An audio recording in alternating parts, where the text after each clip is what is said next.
first at 4. Ultimately, it's 8 years later. I mean, we're here 8 years later. I never thought we'd be here today. I want justice, really, at the end of the day. The Delphi murders case is now in the hands of the jury. We're taking a live look now at the town that has spent nearly 8 years wondering who killed Abby Williams and Libby German. The trial of the lone suspect, Richard Allen, has now entered its final phase. Thanks for joining us here first at 4. I'm Nick McGill. And I'm Eric Graves in for Aaliyah. The jury received the case at 1:25 this afternoon. It's been about 2 hours deliberating today. We have several reporters and anchors in Delphi right now. Fox 59's Beershell Edmay joins us live outside the Carroll County Courthouse with the breaking details from court. Beershell? We just saw the jury leave here about half an hour ago, so they retired for the rest of the evening to their hotel. Meanwhile, as you mentioned, for the Delphi community, for these two families, they have waited 8 years for answers, searching for justice after these murders. And there's been so many twists, so many turns in this case. But 2 years ago, the Indiana State Police arrested Richard Allen, and they believe he is the bridge guy. So now the jury must decide whether to convict him if he is, in fact, the killer. Now, Richard Allen is accused of killing Abby Williams and Libby German. This was in 2017. The teens were found dead near the Monon High Bridge in 2017. Now, Allen faces 4 charges. He's charged with 2 counts of felony murder, which is causing someone's death while committing another crime. In this case, that other crime is kidnapping. He's also charged with 2 counts of murder. Now today, the state as well as the defense issued their final statements, the closing arguments, and in the courtroom was Russ McQuaid. Russ, you've been covering this for nearly the 8 years, 18 days in this trial. Now what happens next? What were you seeing in those closing arguments? Well, we had a jury inside that courtroom, inside the 3rd floor here at the Carroll County Courthouse. They've been there for 3 weeks. They've heard from 60 witnesses. They've viewed between 200 and 300 pieces of evidence and information, and Special Judge Fran Gull told them this afternoon, in essence, it's all up to you. This is the courtroom where Richard Allen's fate has hung in the balance for almost 3 weeks. Carroll County prosecutor Nicholas McLeland told jurors that the witnesses' testimony and evidence points to one conclusion: Richard Allen is bridge guy. He showed jurors once again the killer stalking Libby and Abby on the south end of the Monon High Bridge as they desperately sought an avenue of escape.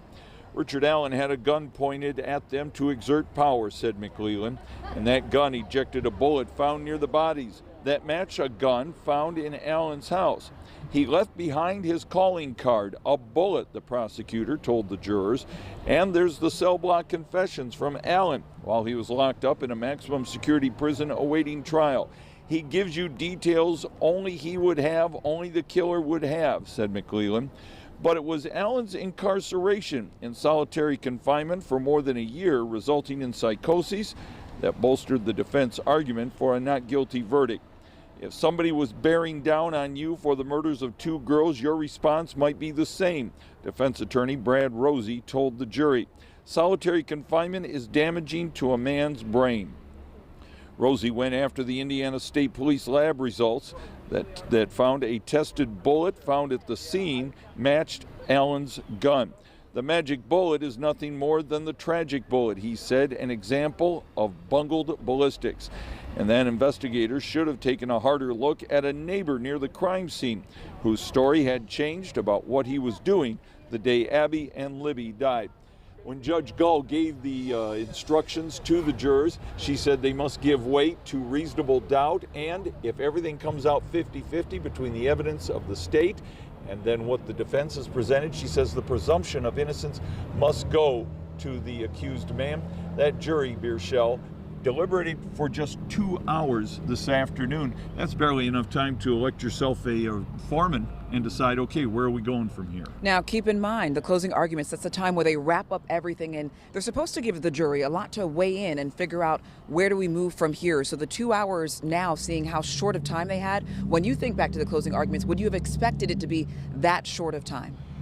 I would have expected they would have worked longer their first day, but I think it may be indicative of the fact that when you get back in that jury room, because they're admonished during the trial, you guys really shouldn't even be talking to yourselves until this is all over. Right. Even though you're living with each other at a hotel for 24/7 and you're on a bus coming over here.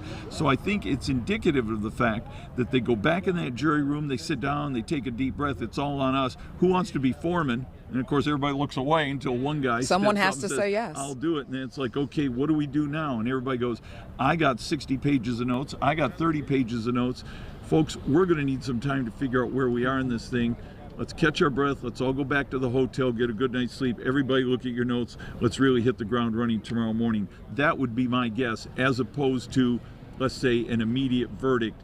In a trial this complicated, going on for 3 weeks, I don't think you're going to see a verdict in the first 2 hours. Well, as much time as it takes, we know Russ McQuaid, as well as the rest of our team, will be inside that courtroom.